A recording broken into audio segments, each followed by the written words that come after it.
दोस्तों, लोग बोलते हैं कि पढ़ लिख कर बेरोजगार है। आखिर क्यों आज का युवा पढ़ लिख कर भी बेरोजगार होता जा रहा है? क्या इसका मुख्य कारण भारत की बढ़ती हुई जनसंख्या है या युवाओं में ही स्किल्स की कमी है और प्रैक्टिकल नॉलेज की कमी है, या युवाओं का सरकारी नौकरी की ओर आकर्षण खत्म ही नहीं हो पा रहा है? आखिर बेरोजगारी का मुख्य कारण क्या है? जय हिंद दोस्तों, मैं हूं हीरा परिहार, इंडियन आर्मी रिटायर्ड सोल्जर, और आप देख रहे हैं देशभक्त डायलॉग। चैनल को सब्सक्राइब करें और वीडियो को ज्यादा से ज्यादा शेयर करें ताकि और भी लोग हमारे साथ जुड़ सकें।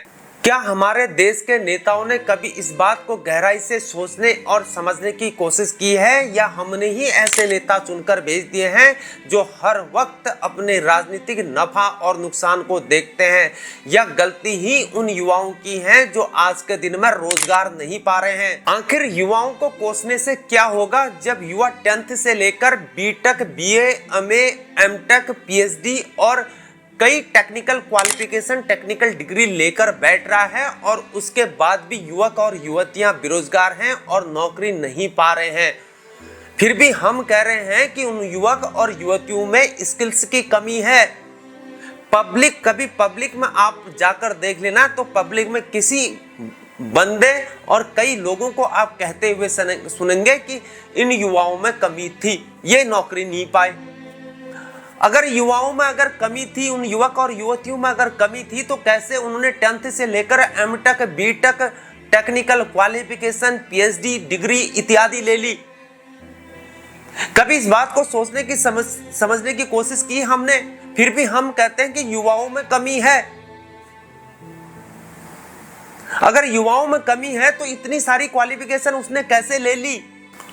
और जब वो बीटेक, एमटेक जैसी डिग्री ले लेता है, उसके बाद हम कहते हैं कि युवाओं में स्किल्स की कमी थी, उनको प्रैक्टिकल नॉलेज नहीं था। अगर युवाओं में स्किल्स की कमी थी, उनको प्रैक्टिकल नॉलेज नहीं था, उनको टेक्निकल नॉलेज नहीं था, तो क्या उस इंस्टीट्यूट की गलती नहीं है, उस संस्थान की गलती नहीं है, या उस कॉलेज की गलती नहीं है जहां पर उस बच्चे ने पढ़ाई करी, उसको स्किल्स नहीं दिए गए, उसको टेक्निकल नॉलेज नहीं दिया गया, उसको टेक्नोक्रेट नहीं बनाया गया? हम उसको क्यों नहीं कोसते हैं? उस प्राइवेट इंस्टीट्यूट ने और उस कॉलेज ने तो पैसे छापने की मशीन बना दिया बच्चे को, और जिसने रजिस्ट्रेशन दिया उस इंस्टीट्यूट को सरकार ने। क्या सरकार की गलती नहीं है इसमें? सरकार ने एजुकेशन प्रणाली में सही तरीके से लॉज नहीं बनाए हैं क्या? हमको इस बात को गहराई से समझना पड़ेगा। हम हर वक्त युवाओं को ही कोसेंगे इसमें। फिर हम कहते हैं कि वे युवक और युवतियां जॉब पाने में असमर्थ हो गए क्योंकि उनमें स्किल्स की कमी थी। क्या यह भारतीय शिक्षा प्रणाली में कमी, और आखिर क्यों एजुकेशन लॉज ठीक नहीं बनाए गए हैं? एक सरकारी एग्जाम, इवन एक चपरासी के एग्जाम को क्वालिफाई करने के लिए 10th से 8th से लेके वहां एमटेक, बीटेक, पीएचडी धारक अप्लाई कर देते हैं, और उसके बावजूद भी चपरासी के एग्जाम को क्वालिफाई नहीं कर पाते हैं। यह सोचने समझने वाली बात है। एक चपरासी जैसे एग्जाम को क्वालिफाई करने के लिए भी आज भी हमें इतना सारा पढ़कर graduate level, MA, BA, PhD करने के बाद भी चपरासी जैसे एग्जाम को क्वालिफाई करने के लिए कोचिंग की सहायता लेनी पड़ रही है, ऑनलाइन कोचिंग करनी पड़ रही है। क्या फायदा उस स्कूली शिक्षा प्रणाली को जब हमको ही चपरासी जैसे एग्जाम के लिए कोचिंग की सहायता लेनी पड़ रही है? अग्निवीर के एग्जाम को क्वालिफाई करने के लिए हमको कोचिंग की सहायता लेनी पड़ रही है। यह हमारी भारतीय शिक्षा प्रणाली की दुर्दशा को दर्शाता है। लड़का 10th, 8th से लेकर बीए में ग्रेजुएट कर जा रहा है और उस एग्जाम को क्वालिफाई नहीं कर पा रहा, तो कमी आखिर कहां पर है?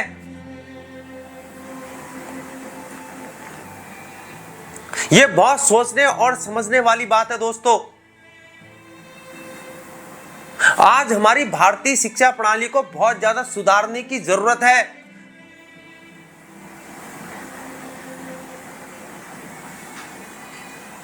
दबादब प्राइवेट इंस्टीट्यूट खुलते जा रहे हैं, प्राइवेट इंस्टीट्यूट खुलते जा रहे हैं, डिग्रियां लेते जा रहे हैं, प्राइवेट इंस्टीट्यूट वाले पैसे छापते जा रहे हैं। लड़का पढ़ के आ जा रहा है स्कूल से, फिर कोचिंग वाले पैसे छापते जा रहे हैं। एक वैकेंसी निकलती है, चपरासी एमटीएस की वैकेंसी निकलती है, 1000 की वैकेंसी होती है, 500 की वैकेंसी होती है। अन्य किसी जॉब में अगर वैकेंसी 500 और 1000 की होती है, फॉर्म भर दिए जाते हैं 10 लाख रुपए और फीस होती है 100 रुपए से लेकर 1000 रुपए तक। आप बताइए कितनी ज्यादा इनकम नहीं हो रही है। सरकार ने भी बेरोजगारों से इनकम का एक उपाय ढूंढ लिया। सरकार भी इन बेरोजगारों से अपना इनकम जनरेट कर रही है आज के दिन में, और बेरोजगार के माता पिता और बेरोजगार खाली पैसा बर्बाद कर रहे हैं आज के दिन में। यह बहुत सोचने और समझने वाली बात है दोस्तों। जब आगे जाकर किसी कॉम्पिटिटिव एग्जाम को निकालने के लिए अगर हमें कोचिंग का ही सहारा लेना है तो इस एजुकेशन का क्या फायदा है, स्कूली शिक्षा का क्या फायदा। पहले स्कूली शिक्षा के लिए पैसा बर्बाद करो, फिर उसके बाद फिर कोचिंग के लिए फिर पैसा बर्बाद करो, फिर फॉर्म भरने के लिए फिर पैसा बर्बाद करो। आखिर कब तक एक गार्जियन पैसों को यूं ही बर्बाद करते रहेगा। दोस्तों, अगर आपको हमारा कंटेंट पसंद आ रहा है तो हमारे चैनल को सब्सक्राइब करें और वीडियो को ज्यादा से ज्यादा शेयर करें। भारत में आज के दिन शिक्षा प्रणाली को केवल और केवल एक बिजनेस के रूप में और एक पैसे छापने की मशीन बना दिया जा रहा है। आज बीटेक करने वाला युवा, एमटेक करने वाला युवा, अगर उसके माता पिता उसको ये डिग्री करवाने के लिए, पढ़ाने के लिए 8 लाख रुपए 10 लाख रुपए पैसा खर्च करते हैं, वही एक आईटी प्रोफेशनल बनाने के लिए उसको 25 से लेकर 30 लाख रुपए खर्च करने पड़ते हैं प्राइवेट इंस्टीट्यूट के अंतर्गत। फिर भी उसके बाद युवा बेरोजगार हो जा रहा है और वह जॉब नहीं पा रहा है। एक तो बैंक से लोन ले रहे हैं और इतना पैसा बर्बाद हो रहा है और वो जॉब नहीं पा रहा है। तो उसमें बाद में कह दिया जा रहा है कि उसके अंदर स्किल्स की कमी थी। तो स्किल्स की कमी थी तो उस विद्यार्थी को क्यों कोसना, उस इंस्टीट्यूट को क्यों नहीं कोसा जा रहा है जहां से वो क्वालिफाई करके आया और उसके अंदर स्किल्स नहीं डाल पाए। उसने पैसे कमा दिए, हम उस पर क्यों आवाज नहीं उठाते हैं। क्या यह भारतीय शिक्षा प्रणाली में एक अच्छे लॉज नहीं बनाए जाने चाहिए। आखिर कब वो बच्चा उन पैसों को रिकवर कर पाएगा। आखिर क्यों पढ़े लिखे लोग बेरोजगार हो जाते हैं और कम पढ़े लिखे लोग रोजगार पा जाते हैं। हाल ही में आईआईटी बॉम्बे जैसे संस्थान से 4 लाख रुपए सालाना नौकरी दी जा रही है और उसके बावजूद भी उन सब में 25% जॉबलेस हो जा रहे हैं। यह हमारे भारतीय शिक्षा प्रणाली और भारत की बेरोजगारी की दुर्दशा को दर्शाता है। दोस्तों, हाल ही में तकरीबन 5-6 महीने पहले यूपी और हरियाणा की सरकार ने एक मुहिम चलाई थी बड़े जोरों शोरों से कि युवाओं को अब इजराइल के अंतर्गत 1 से लेकर 1.5 लाख रुपए महीना सैलरी दी जाएगी और उसके लिए उन्होंने कई कैंप्स लगाए थे और युवाओं को इजराइल भेजा गया था। उसमें टेक्निकल और नॉन टेक्निकल दोनों वहां पर गए थे, लेकिन अब उसमें एक नया मोड़ आ गया है कि इजराइल सरकार बोल रही कि उस भर्ती में ही गड़बड़ हो गई है और भारत के युवा जो यहाँ पर आए वो नॉन स्किल्ड थे, यानी कि जिसको जिस टेक्निकल नॉलेज वाले जो मशीनरी वाला था और जो कोई मिस्त्री के काम करने के लिए आए थे, मिस्त्री को तो हथौड़ा पकड़ना ही नहीं आता है, ये कहा गया। हालांकि भारत सरकार और इजराइल की सरकार के संबंधों से इजराइल की सरकार ने बोला कि हम इनको वापस तो नहीं भेजेंगे लेकिन इनके वर्क को ट्रांसफर कर देंगे, यानी कि कोई मशीनरी में काम करने वाला है तो उसको झाड़ू पोछा में लगा देंगे और कई किसी और टेक्निकल वाले में उसको भेजा गया था तो हम उसको क्या बोलते हैं माली बना देंगे या लेबर बना देंगे या बोझ उठाने वाला बना देंगे। तो इस प्रकार से ये बातें सामने आ रही हैं और इसी के कारण ये विश्व पटल पर भारत और भारत की शिक्षा प्रणाली का मजाक बनाता है। दोस्तों, उस समय जिसे सरकार ने खूब बड़ा चढ़ाकर जोरों शोरों से एक मास्टर स्ट्रोक बताया था, जिसमें कहा गया था कि अब भारत के युवा नहीं होंगे बेरोजगार और हम उसे इजराइल भेज रहे हैं और 1.5 लाख रुपए तक की सैलरी दे रहे हैं। यह बीजेपी सरकार द्वारा, यूपी सरकार और हरियाणा सरकार द्वारा कहा गया था, लेकिन हुआ क्या कि इजराइल ने कह दिया है कि जो यहाँ पर भेजे गए थे वो नॉन स्किल्ड थे। दोस्तों, यह चीज अंतर्राष्ट्रीय स्तर पर भारत की इमेज पर गलत फर्क और गलत प्रभाव डाल रहा है।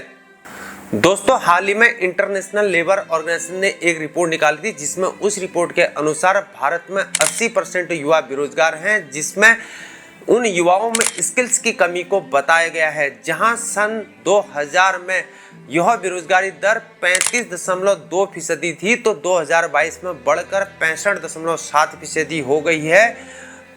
जहां 10th से ऊपर के युवाओं में बेरोजगारी ज्यादा बताई गई है। 2024 में यह बेरोजगारी 83% पहुंच चुकी है दोस्तों, जिसमें 90% मजदूर ऐसे हैं जो 12-12 घंटे काम करने के बावजूद भी अपने परिवार का भरण पोषण नहीं कर पा रहे हैं। दोस्तों, आज भारत में ऐसी बुरी स्थिति के कारण आज भारत का युवा घर पर ऊंची ऊंची डिग्रियां लेकर बैठा है। महंगी फीस चुकाकर फीस को कवर करना तो दूर की बात है, वह रोजगार ही नहीं पा रहा है। जहां प्राइवेट कंपनी और इंडस्ट्री में ठेकेदारी प्रथा धड़ल्ले से चल रही है, और भारतीय शिक्षा प्रणाली और कोचिंग इंस्टीट्यूट का तो क्या कहना है। इंस्टीट्यूट पैसा छापे जा रही हैं, और उसके बावजूद भी हम कह रहे हैं कि युवाओं में स्किल्स की कमी है। बेरोजगार युवा वोट डालकर सरकार तो बना देते हैं, लेकिन इन बेरोजगारों की जिंदगी में वो नई सुबह और नया सवेरा कब होगा, जब कोई बेरोजगार नहीं होगा। शायद ये पूंजीवादी और सामंतवादी व्यवस्था और ये पार्टियां जगह नहीं दे सकती हैं। यहाँ बेरोजगारी साल दर साल निरंतर बढ़ते जा रही है, और ये पूंजीवादी उत्पादन व्यवस्था आज भारत में इसका संचालन निरंतर बेरोजगारी को पैदा कर रहा है और बढ़ावा दे रहा है। पूंजीवादी व्यवस्था में नए रोजगारों को पैदा करने की बात तो दूर की बात है, जो लोग एम्प्लॉय हैं उनको भी अनएम्प्लॉय कर दे रहे हैं। एक तरफ धन दौलत का अंबार है, तो दूसरी तरफ गरीब बेरोजगारों की भरमार है। यह भारत में पूंजीवादी और सामंतवादी व्यवस्था की सच्चाई को दर्शाता है। दोस्तों, अगर आपको मेरी दी हुई जानकारी अगर आपको पसंद आ रही है, तो मेरे चैनल को सब्सक्राइब करें और वीडियो को ज्यादा से ज्यादा शेयर करें। आज के लिए इतना ही। जय हिंद, जय भारत, वंदे मातरम, भारत माता की जय।